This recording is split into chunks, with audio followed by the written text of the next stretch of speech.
Good morning, students. Welcome to the morning classes of Father Paliketu.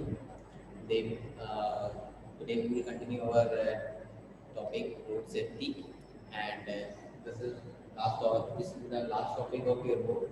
And here हम लोग यहाँ पर एक एक करके हम लोग रोड सेफ्टी के चैप्टर में जो है रोड सेफ्टी चैप्टर है के बारे में नहीं देख लेते कि जो भी चैप्टर्स आपने अभी तक पढ़े पॉलिनोमियल्स पॉलिनोमियल्स हो गया या locus similarity congruence of triangle जो इतने भी टॉपिक हैं उन सब का कॉम्बिनेशन है ये चैप्टर ठीक है ट्रिग्नोमेट्री का स्पेशली ठीक है पॉलिनोमियल्स ट्रिग्नोमेट्री पे स्पेशली तो इसके लिए हम लोग डायरेक्टली जो हमारी डेस्क वर्क है संजीव की उसकी उसके रिगार्डिंग उसमें जो जो क्वेश्चन है उसको लगा लेंगे वो हमारे बोर्ड के पॉइंट ऑफ व्यू से भी इनफ है मोर देन इनफ है एंड हम लोग उसको एक एक करके देखेंगे आज ठीक है तो देखिए इसमें ये देखिए पहले हम लोग इसमें ऑब्जेक्टिव टाइप के क्वेश्चन को देखेंगे तो पहला क्वेश्चन आप लोग अगर अपनी डेस्क वर्क में रोड सेफ्टी का देखेंगे ऑब्जेक्टिव टाइप में तो इसमें लिखा है कि a taxi fare for the first kilometre is 40 and then for each additional kilometre is 10 then the total fare for the 20 kilometre एक टैक्सी है जो 40 रुपीज़ पर किलोमीटर के लिए पहले किलोमीटर के लिए चार्ज करेगी और 20 किलोमीटर पर हर नेक्स्ट किलोमीटर के लिए चार्ज करेगी ठीक है तो टोटल 20 किलोमीटर के लिए कितने चार्जेस ठीक है फर्स्ट किलोमीटर के लिए वो 40 रुपीज़ एंड हर सेकेंड के लिए 10 हर सेकेंड के लिए 10 लेंगे ठीक है 40 लेंगे 10 लेंगे ठीक है तो पहला किलोमीटर जब पहला किलोमीटर आएगा तो उसके लिए 40 रुपीज़ लगेगा तो उसके बाद जो भी किलोमीटर आएंगे उसके लिए 10 किलोमीटर के हिसाब से चलता जाएगा ठीक है यानी कि first kilometre second kilometre third kilometre ऐसे कंटिन्यू चलता रहेगा तो जब ये चल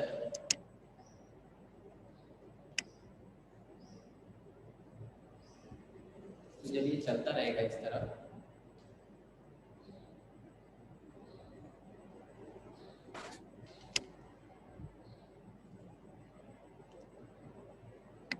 ध्यान दीजिएगा जब ये इस तरह चलता रहेगा तो इसमें इसमें हर एक किलोमीटर के लिए ये कंटिन्यू होता रहेगा अगर ये पहला 40 है फिर 10 है ये कंटिन्यूस इसी तरह चलता रहेगा ठीक है तो 20 किलोमीटर तक कितना होगा पहले के लिए 40 प्लस नेक्स्ट जितने भी 19 किलोमीटर होंगे उसके लिए 10 की रेट से जाएगा यानी 19 इंटू 10 19 इंटू 10 190 रुपीज़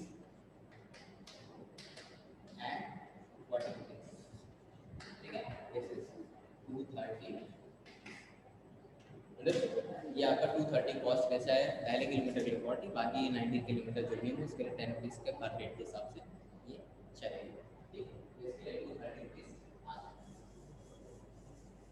इसी तरह इसमें और भी ऑब्जेक्टिव क्वेश्चन हैं इंपॉर्टेंट बट जो जो इंपॉर्टेंट है उससे मैं एक एक करके बताते जा रहा हूँ ठीक है इसके अलावा आप ये देखिए हाँ a CCTV camera is installed at a vertical pole of a height of 30 meter and the focus at the camera on earth is 50 meter away from the pole एक पोल है जिसका सीसीटीवी कैमरा फिट है और पोल की height 30 metre है ठीक है और the focus of the camera on the earth is 50 meter away from the pole the circular area around the pole ये ऑब्जेक्टिव का हमारे क्वेश्चन नंबर 2 है ध्यान दीजिएगा ये 50 मीटर अवे है और ये 30 मीटर का पोल है 50 मीटर अवे पर ये यहाँ पर कैमरा यहाँ से यहाँ फोकस करेगा तो हमें पूछा है कि ये जो सर्कुलर एरिया होगा उसका एरिया क्या होगा तो सीधी सी बात है अगर ये सर्कुलर एक ग्राउंड है उसका सर्कुलर एरिया होगा वो रेडियस ये 50 मीटर एक रेडियस की तरह काम करेगा है ना ये एक रेडियस की तरह काम करेगा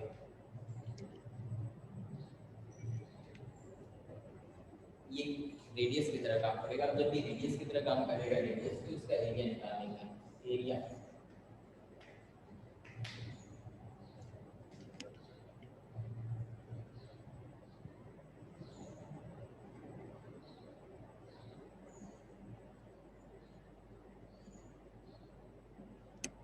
अब जब ये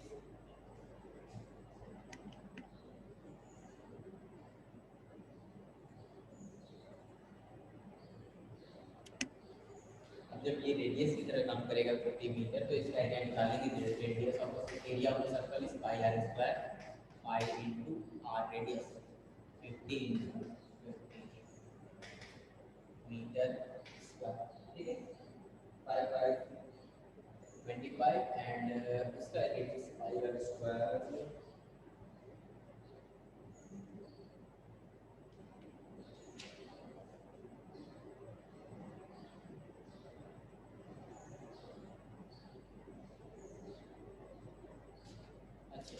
circular area around the pole बोला है, ध्यान से समझिएगा। Circular area around the pole बोला है, यानी कि जो पोल है इसके अराउंड ये जो सिलेंडर बनेगा, इसके अराउंड जो सिलेंडर बनेगा,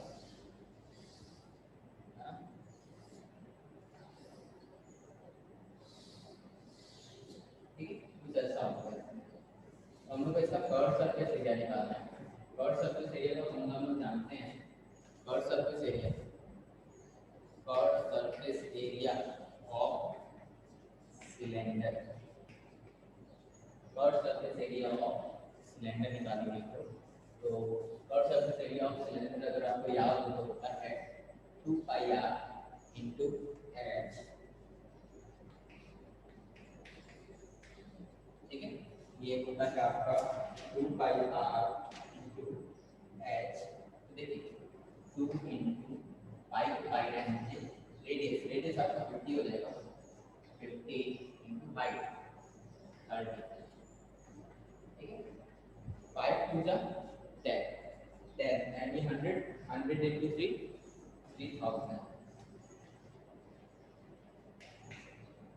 3005, ठीक है। 5 5 to that 10, 100, 110, this is 3005 metre square. ये आपका कर्व सरफेस एरिया हो गया। और ये पाई स्क्वायर वाले कितने बेसिस हैं? 2 हैं, ठीक है। तो इसका सर्कुलर एरिया आपका, तो आपका ये 3005 स्क्वायर मीटर आना चाहिए। आपके बुक में शायद इसमें मिस प्रिंट है, ठीक है। सबसे नेक्स्ट क्वेश्चन देखते हैं, इसको मैं री डिस्कस करूँगा आपकी क्लास में, इसमें शायद कुछ मिस्टेक है क्वेश्चन में। नेक्स्ट क्वेश्चन देखिएगा।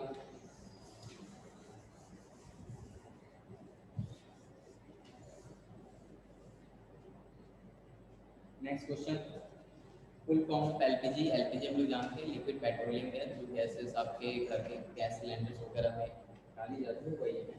पीयूसी, पीयूसी सर्टिफिकेट इसलिए दिया जाता है, पीयूसी सर्टिफिकेट आपका पॉल्यूशन कंट्रोल के लिए दिया जाता है। मतलब पॉल्यूशन, कोई भी हमारी जो व्हीकल्स वगैरह जो इशू की जाती हैं, हम लोग आजकल जैसे जनरेशन होते हैं ना, जनरेशन की बाइक या स्कूटर ले रहे हैं, तो उसमें उसको पीयूसी सर्टिफिकेट दिया जाता है। तो जनरेशन डिसाइड करता है कि उसका पॉल्यूशन लेवल कितना होगा।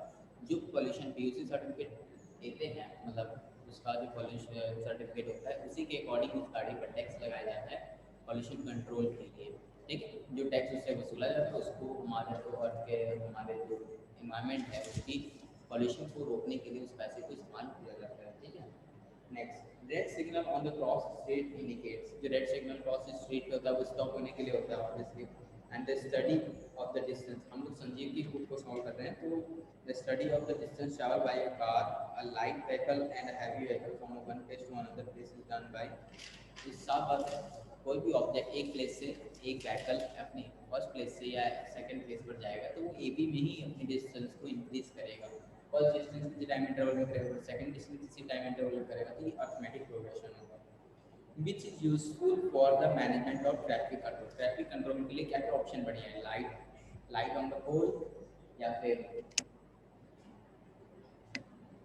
लाइट ऑन द पोल जरूरी है, कैमरा जरूरी है, सर्च लाइट जरूरी है, या व्हीकल जरूरी है? लाइट ऑन द पोल, है ना। Lights on the pole and camera दोनों जरूरी है, पर कैमरा ज़्यादा जरूरी है क्योंकि ये लाइट्स ऑन द पोल तुम्हारा इंडिकेट करेगा कि कब रुकना है, कब वगैरह। लेकिन कोई नियम तोड़ता है तो उस पर कोई कार्रवाई करने के लिए कैमरा ज़्यादा हेल्पफुल है, ठीक है। तो हमेशा ऐसे इंतजाम करने जिससे लोग किसी भी तरह की मिस्टेक करने से डरे, ठीक है। तो इसीलिए पोल्स वगैरह पे कैमरास लगाए जाते हैं, ठीक है।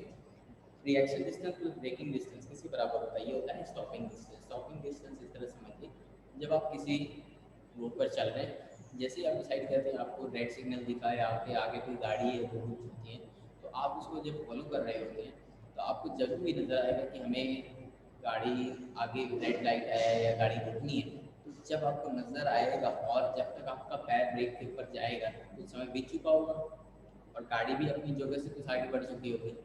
अब जब आप ब्रेक दबाएंगे तो गाड़ी भी थोड़ी रुक जाएगी, वो भी कुछ डिस्टेंस कवर करेगी। तो जब आपको पता चला कि आपको गाड़ी रोकनी है, तो उस इंतज़ार उस समय से लेके जब तक आप ब्रेक दबाओगे आपका पैर पैर ब्रेक पर जाएगा, तब तक जो कार डिस्टेंस ट्रेवल करेगी वो हो गया रिएक्शन डिस्टेंस। मतलब आपने रिएक्शन करने में, किसी एक्शन का रिएक्शन देने में कितना समय लगा है। एंड इसके बाद स्टॉपिंग डिस्टेंस, ये देख लीजिए गाड़ी जो है ब्रेक लगाने के बाद कितना डिस्टेंस और चल जाएगी, वो हो गया स्टॉप होने का समय। तो ये हो गया total stopping distance is equal to the reaction distance.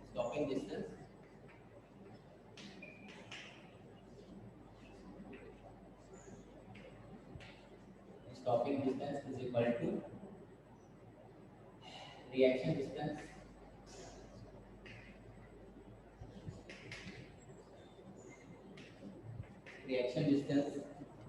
Plus reaction distance plus breaking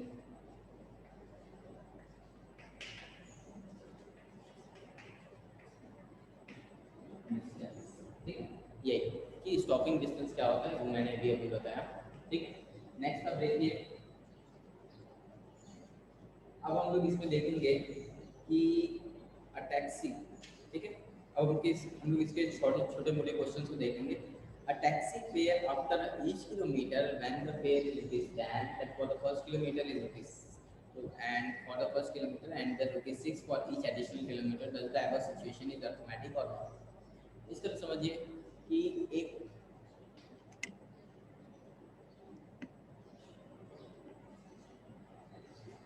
ध्यान दीजिएगा, एक टैक्सी फेयर यानी कि एक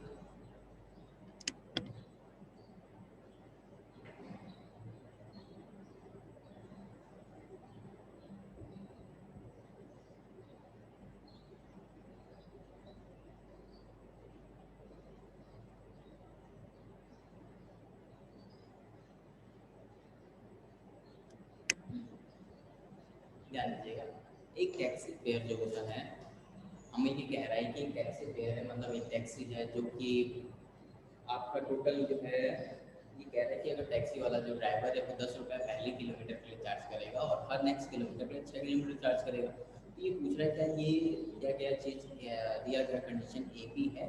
अगर ये ए होगा तो इसमें कोई इनिशियल कंडीशन होगी, फिर इसमें कोई इंक्रीमेंट होगा। तो ध्यान दीजिए, इसमें इनिशियल कॉस्ट कितना है 10 रुपीज़। क्वेश्चन नंबर 9 आपकी संजय वाली बुक में क्वेश्चन नंबर 9 है। ठीक है, संजय की बुक में क्वेश्चन नंबर 9। ठीक है, तो देखिए फर्स्ट किलोमीटर,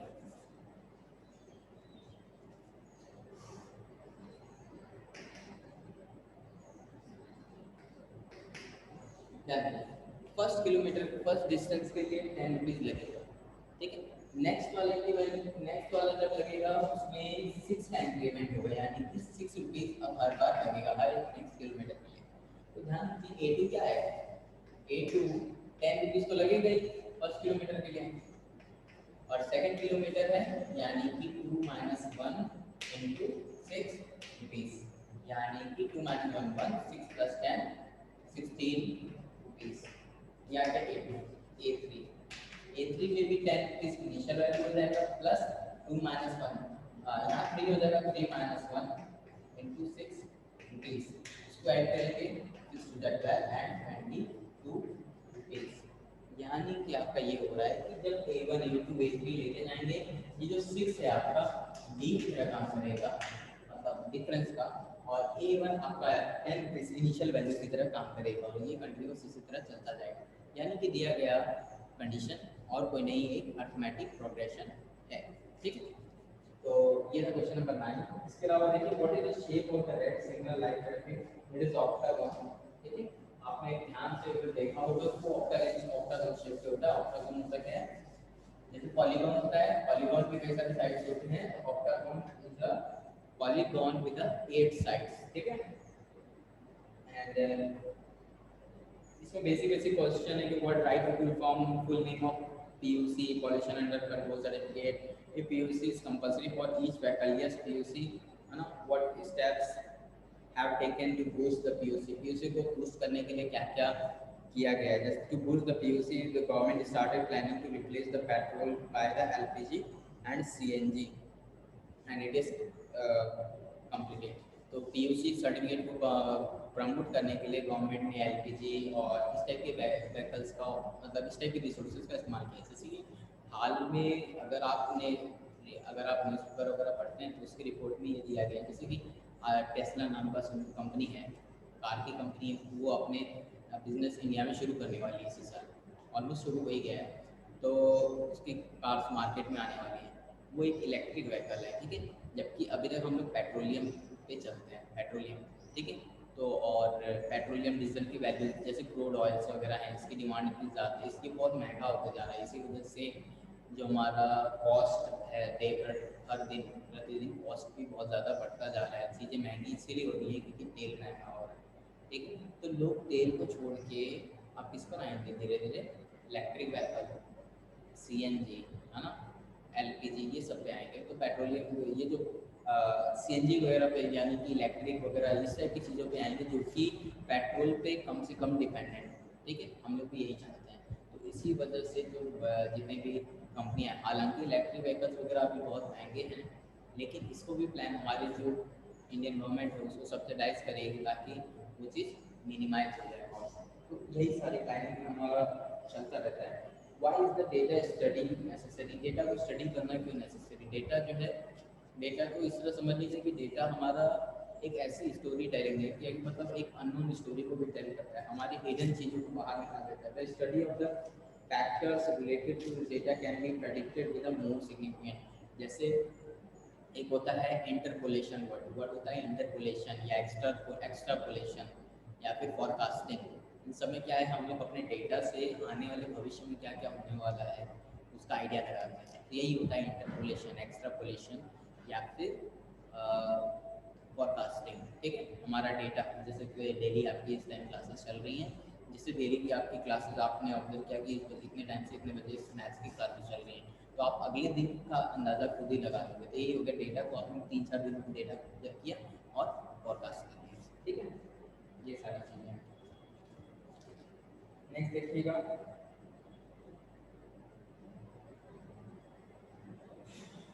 हाँ due to a security reason small guns were installed in a police van making an angle of 45 horizontally if bullets were launched by a gun travels at a distance of 195 meters and calculate the final height of the bullet from the surface of the earth ठीक है एक vehicle है उसमें एक gun feed की गई है मतलब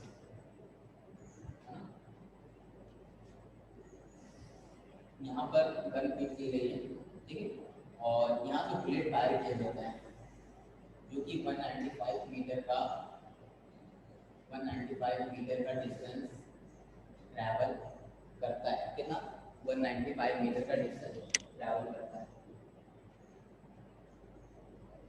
ठीक है अगर वो गन 195 मीटर का डिस्टेंस ट्रैवल कर रहा है तो जहाँ से हमें ये पूछ रहा है कि what is the calculate the final height of and bullet from the surface of the earth से ये हाइट है क्या होगी हम लोग ट्रिग्नोमेट्री में पढ़े ये भी बताया कि गन जो है 45 डिग्री के एंगल पर रोटेट है जब भी हमने हाइट निकालना हो तो हम लोग जानते हैं साइन कॉस टेन तीन चीजें हैं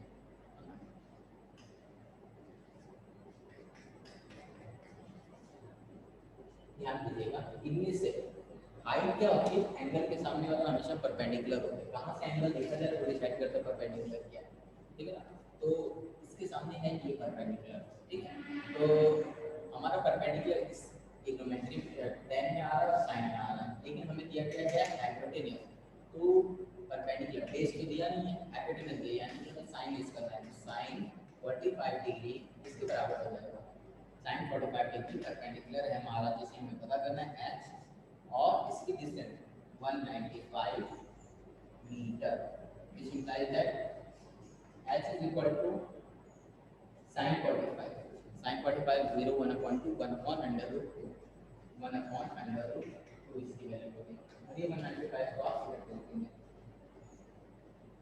ठीक है, ये चीज़ है। तो आप जब इससे सॉल्व करेंगे 195 इसकी वैल्यू ऑलमोस्ट अप्रॉक्स 138 मीटर के ये है आपका आंसर। ठीक है, सिंपल सा चीज है। The angle of elevation, question number 17।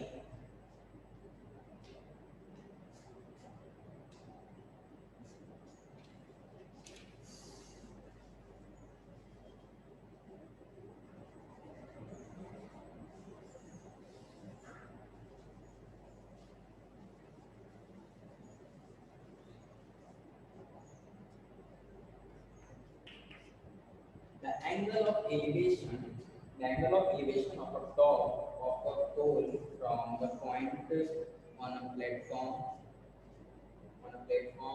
20 meter away from the base of the pole. ठीक है, angle of elevation 60 डिग्री का है एंड जो ये पॉइंट है ये 20 मीटर के डिस्टेंस पर है बेस। ठीक है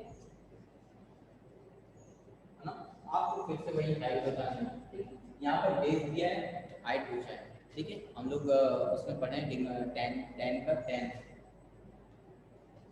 होता है आपका perpendicular upon base.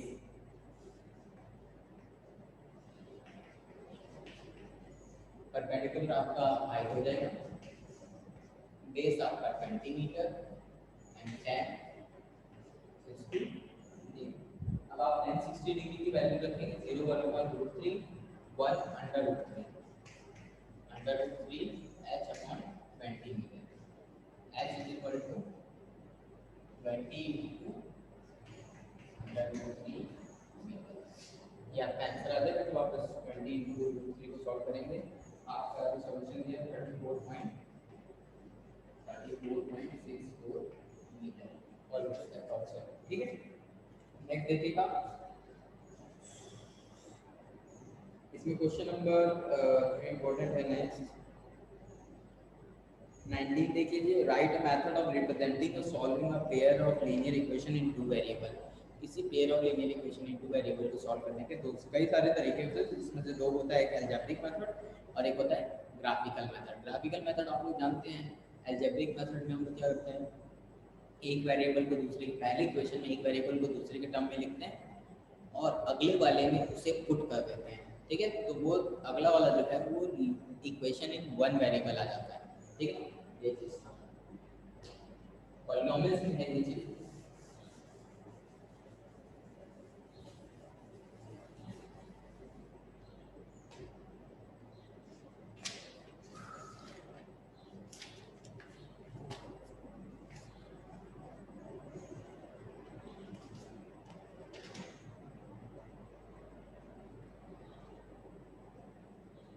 Next question देखिए, क्वेश्चन नंबर 20। ठीक है, क्वेश्चन नंबर 20 देखिए।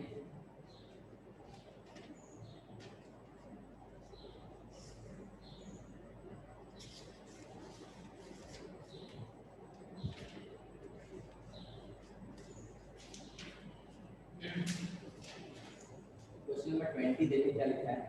अ बस, एक बस है, अ बस in a bus from a bus stand cost of 3 tickets for a place A to the cost of 4 tickets for a place B is 67।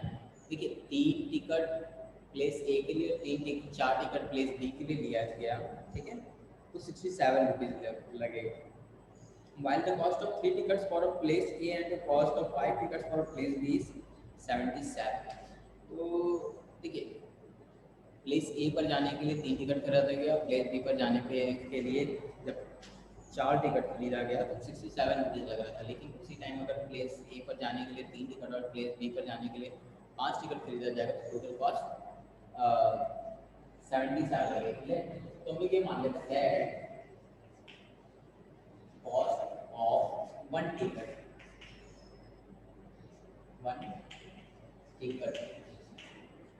और place A is X rupees and also cost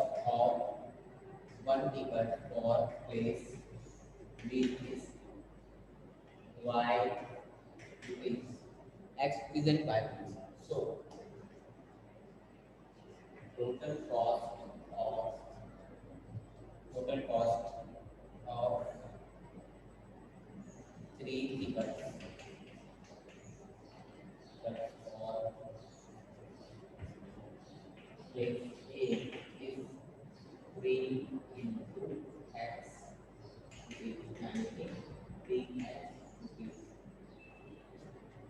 and total cost of three tickets for place 3, 4 tickets for place B is 4x. ठीक है, तो दोनों total cost दिया जाएगा, यानी कि 3x plus 4x कितना हो जाएगा 67, ये दिया गया है गिवन। एंड सिमिलरली दिया गया है कि 4x प्लस जब आप 3 टिकट ए का एंड 5 टिकट बी का खरीदेंगे तो 77 लगेगा, ये भी दिया है।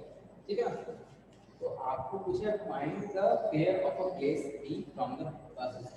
हमको ये x और y दोनों की वैल्यू निकालनी है करके, तो पहले हम लोग b का निकाला। देखिए इसमें से इसको सब्ट्रैक्ट करते हैं, इसे 1 मान लीजिए, 2 में से 1 माइनस करिएगा, 1 में से 2 नहीं, बस इससे कोई फर्क नहीं पड़ेगा, 2 से 1 माइनस करेंगे तो 3x से 3x कैंसिल हो जाएगा, y में से 4 जाएगा 1, y यहाँ y होगा, sorry y is equal to 77 minus 67 is equal to 10। आ गया, ये आपका y की वैल्यू आ गई 10।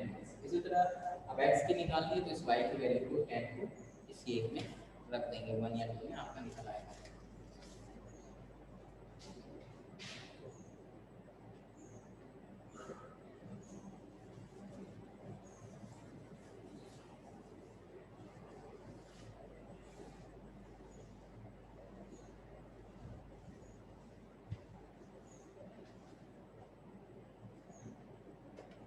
नेक्स्ट क्वेश्चन देखिएगा, in any town the taxi fare was ₹5 for the first kilometer, ₹3 for each additional kilometer if they decided for the distance x kilometer, and the fare of ₹y, then express it in the form of x equation। किसी equation में लिखने का तरीका ये वही पूछा है कि किसी इक्वेशन में लिखना है। in any town taxi fare was ₹5 for the first kilometer, first kilometre में तो ₹5 लगेगा, लेकिन टोटल कितना डिस्टेंस चलेगा x किलोमीटर, यानी कि x किलोमीटर में से x माइनस 1 किलोमीटर तो 3 रुपीज़ के हिसाब से लगेंगे, और पहला किलोमीटर ₹5 के हिसाब से लगेगा। ठीक है, ठीक है,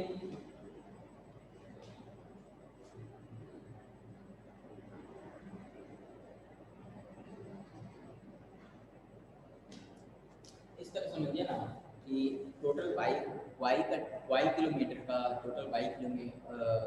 टोटल का अगर आपने 100 रुपीज़ खर्च किया है, टोटल आप डिस्टेंस के लिए 100 रुपीज़ ही खर्च करेंगे, तो फर्स्ट किलोमीटर में तो 5 रुपीज़ स्पेंड करेंगे, और सेकंड के लिए 3 रुपीज़ के हिसाब से आप पे करते जाएंगे, तो टोटल आप 5 रुपीज़ जब खर्च करेंगे तो 5 रुपीज़ कैसे बनेगा, पहले किलोमीटर के लिए कितना लगेगा 5 रुपीज़, एंड उसके बाद जितने भी किलोमीटर होंगे एक्स्ट्रा, पहला किलोमीटर ये हो गया तो टोटल x किलोमीटर चलेगा, तो बचे किलोमीटर कितना होगा x माइनस, इनके लिए 3 रुपीज़ के साथ चलेगा। ये आ गया आपका इक्वेशन। अब इसे आप सिंपलीफाई कर देंगे, y = y plus 3x minus 3 minus 3 plus 2 plus 3x y, ठीक है, y = 2 प्लस 3x, ये आपका इक्वेशन आ गया, या फिर जिसे आप और सिंपलीफाई कर सकते हैं 3x माइनस y प्लस 2 = 0। ठीक है, एंड इसमें और क्वेश्चन नंबर 23 देखिए, if you cross a first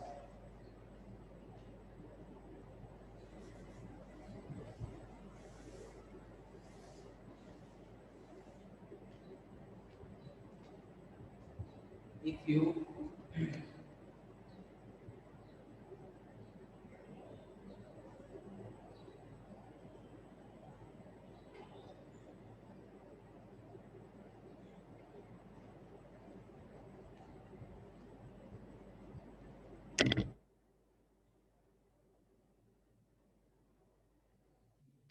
नहीं देखिएगा, if you cross a the second, third, and fourth signal light in a 3, 9, 15, and 21 seconds respectively, and which signal light you will cross in 69 seconds. ठीक है, पहला signal A1, ये पहला signal बता रहा है यहाँ पे 1, ये बता रहा है पहला सिग्नल आपने क्रॉस किया थर्ड सेकंड, सेकंड ये 9 बता रहा है, एंड A2 आपने क्रॉस किया 9 सेकंड पे, A3 15, A3 15 सेकंड पे, एंड A4 21 सेकंड। तो आप पहले इसमें डी की वैल्यू निकाल लीजिए और दूसरे की व्हाट इज दैट, जब आप कौन सा फोल्ड कर, जब आप 69 सिग्नल के क्रॉस करेंगे, जब आप 69 सिग्नल क्रॉस करेंगे तो उस समय टाइम क्या हो रहा होगा, आपकी यही टाइम सेकंड।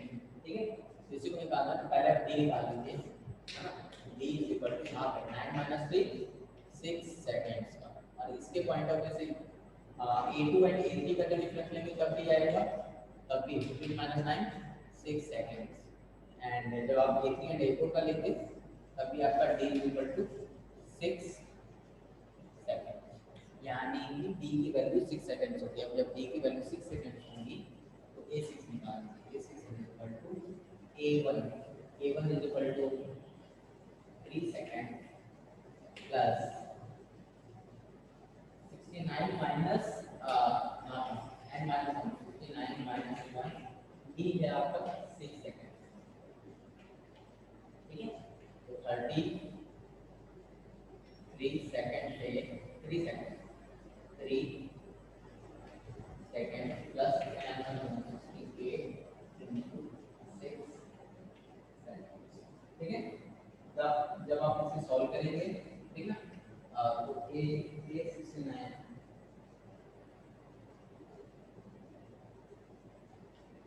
ये ध्यान दीजिएगा कि A1 A2 AN आपको दिया गया है और 69 सेकंड जब पूछ रहा है तो AN की वैल्यू 69 होगी। ठीक है, और जब आप इसे सॉल्व करेंगे 6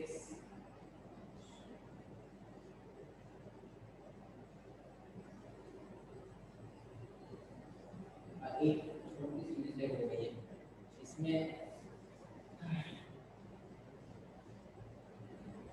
ये तो पोल बता रहा है कि कौन सा सिग्नल नंबर है और 69 सेकंड के लिए पूछा है, तो उसके लिए n क्या होगा, मतलब कौन सा सिग्नल क्रॉस हो रहा होगा जब आप 69 सेकंड पे होंगे, यानी कि a की वैल्यू 69 है, तो 69 इक्वल टू a की value 3 plus n minus 1 and d 6 second. ठीक है, तो आप इसे सॉल्व करेंगे 69 में 3 जाएगा 66। ठीक है, 66 6 एंड माइनस 6 पे जाएंगे plus 6 70 2 equal to 6 and equal to 72 1 6 1 यानी इक्वल टू 12, यानी कि आप 12 सिग्नल को क्रॉस करेंगे तो 69 सेकंड का टाइम हो रहा होगा। ठीक है,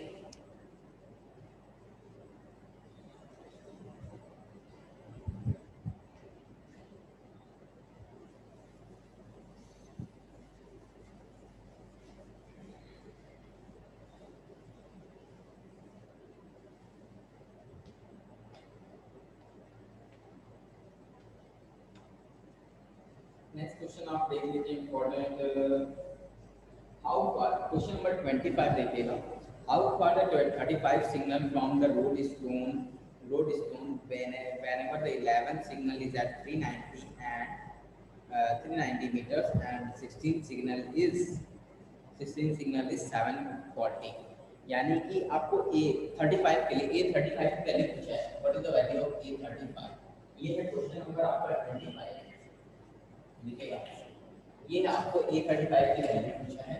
ठीक है, और A11 आपको दिया है, A11 की वैल्यू 390 है एंड A16 की वैल्यू 740 ये दिया है। आपको इसे सॉल्व करना है, A11 एंड A16 की वैल्यू दिया गया है, A35 की वैल्यू निकालना है। तो देखिए ध्यान रखिएगा, कभी भी इस टाइप की चीज हो, जब आपको A35 निकालना है, इसकी वैल्यू किसी टाइप से भी A plus n minus 35 minus 1 d, आपको इस a की वैल्यू पता होनी चाहिए, d की वैल्यू, तब आप इस a35 का वैल्यू निकालें। तो ध्यान दीजिए, आपको यहाँ पर ये चीज दिया गया है कि a plus 11 minus 1 d and a plus 16 minus 1 d is equal, ठीक है ना?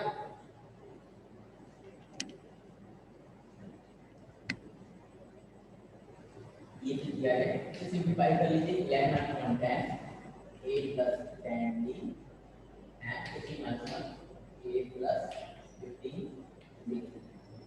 ध्यान दीजिएगा, ये वाला इक्वेशन और ये दो इक्वेशन है, आपको दो इक्वेशन और ये दो अननोन है। किसी भी दो अननोन को निकालने के लिए दो वेरिएबल्स, सॉरी दो अननोन को निकालने के लिए दो इक्वेशन यूज होते हैं, ठीक है? 390 a plus 10b and 740 equal to a plus 15d, ठीक है ना?